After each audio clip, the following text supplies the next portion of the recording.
At its peak, Lakewood Church drew 16,000 attendees each week to a former NBA arena, transforming a sports venue into a massive house of worship. The church offered more than sermons, it offered spectacle, music, and an experience designed for scale.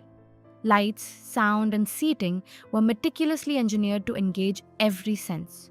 Volunteers directed traffic and guided families, while a choir and band created a theatrical atmosphere. Joel Osteen emerged at the center of this carefully orchestrated environment, blending positivity and personal uplift. The question arises, how could a church so large and seemingly unstoppable ever falter? Mega church as a phenomenon. Mega churches are not just big, they represent a distinct religious model. The Hartford Institute for Religion Research defines them as Protestant congregations with weekly attendance over 2,000. By 2020, the US counted roughly 1,750 megachurches, each capable of hosting crowds rivaling small stadiums. These institutions prioritize scale and experience, offering amenities like bookstores, cafes, and children's programs. Their spaces are designed like performance venues with careful attention to seating, lighting, and sound. Beyond worship, the environment itself becomes a draw, turning attendance into a planned, high-impact experience. The spectacle is as important as the message. Historical roots in California. The mega church model traces back to leaders in California. Robert Schuller's Crystal Cathedral popularized possibility thinking through television with a glass-walled sanctuary and broadcast-ready sermons. In suburban Chicago, Bill Hybels' Willow Creek Community Church pioneered seeker-sensitive strategies, replacing ritual with contemporary music and accessible programming. These churches aim to attract people who would avoid traditional services, emphasizing experience over formality. Their influence spread nationwide. Churches study these examples, borrowing methods and expanding infrastructure. Mega churches became not only spiritual centers but media-savvy institutions built for scale, brand recognition, and high attendance. The model combined entertainment, comfort, and accessibility. The limits of scale. In the mid-2000s, questions arose within the mega church world. Willow Creek commissioned the Reveal study, examining whether high attendance equaled deeper spiritual growth. Findings revealed that program participation often failed to translate into meaningful faith development. Hybels admitted the model produced large crowds more effectively than resilient disciples. These insights rippled through church leadership circles, raising concerns about the sustainability of the megachurch formula. Yet despite the caution, the momentum of big budgets, elaborate buildings, and cultural influence made change difficult. Churches continued scaling up, prioritizing spectacle and brand, while the questions about true spiritual impact remained largely unaddressed. The Osteen era begins.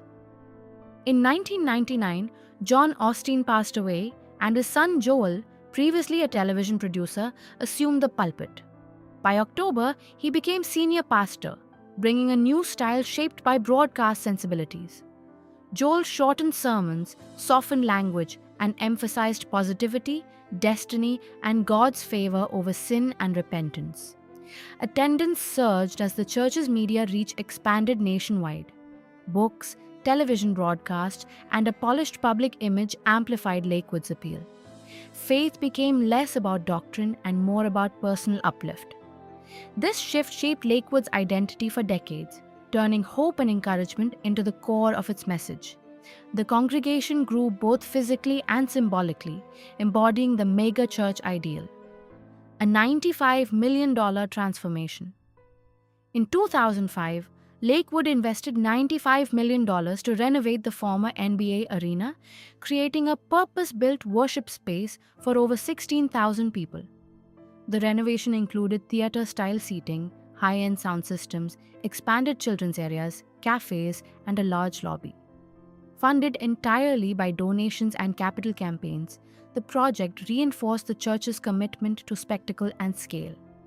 The investment made the arena itself part of Lakewood's identity, locking in a model reliant on large crowds. From that point on, every operational and programmatic decision was tied to maintaining attendance. The building became inseparable from the church brand, making flexibility and adaptation costly and difficult. The spectacle of worship.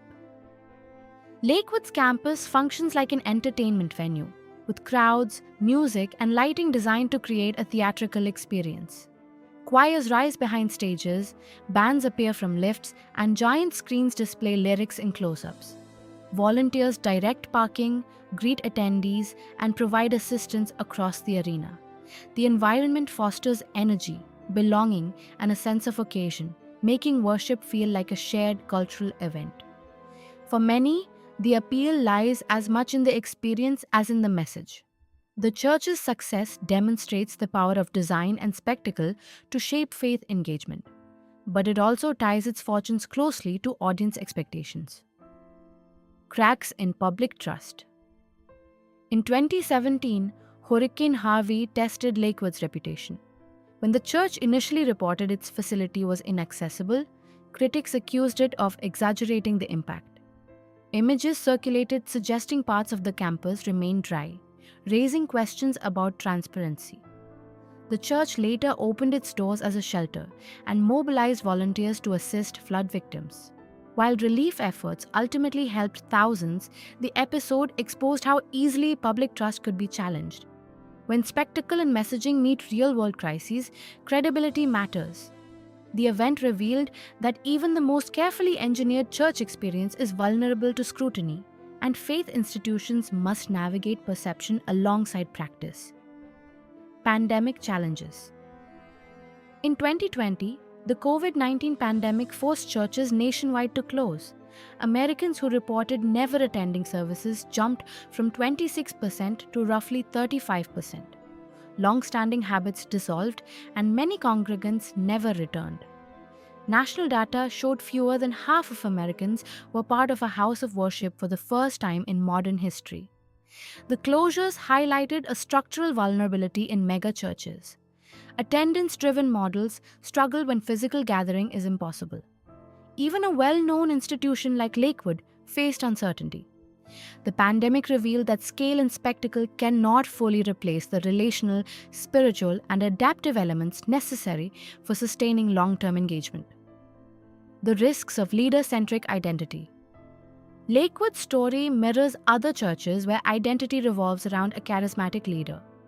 Mars Hill Church in Seattle thrived under Pastor Mark Driscoll but collapsed quickly after leadership controversies and his resignation in 2014. Buildings emptied, campuses shut down, and the brand disappeared almost overnight. These cases highlight the fragility of churches built heavily around a single personality. Trust, loyalty, and engagement can erode when personal rather than systemic foundations are central. Mega churches, while impressive in scale, face the risk of sudden decline if public perception, leadership, or broader societal habits shift. Lessons for the future. Lakewood's journey illustrates the tension between spectacle and substance. While the church mastered production, comfort, and engagement, its dependence on scale leaves it exposed to shifts in trust and habit. Attendance alone cannot guarantee spiritual growth, and public perception can change quickly. Future faith communities may need to prioritize resilience, relational depth, and adaptability over sheer size. Building trust, fostering spiritual roots, and maintaining relevance in crises are crucial for sustainability. In the end, the challenge lies in balancing the appeal of experience with the enduring needs of a community grounded in faith, not just spectacle. Conclusion. Beyond the arena, mega churches like Lakewood demonstrate the power of scale, media, and carefully engineered experiences. Yet, growth and spectacle alone cannot secure permanence. The arena may fail for decades, but when trust is shaken or habits change, even the most impressive buildings risk emptiness. True resilience comes from cultivating substance alongside style, building relationships, and nurturing a community that extends beyond Sunday rituals. Lakewood's story is a cautionary tale and a reflection of wider trends in American religion. The allure of spectacle is strong, but the foundation of enduring faith requires more than just crowds and lights.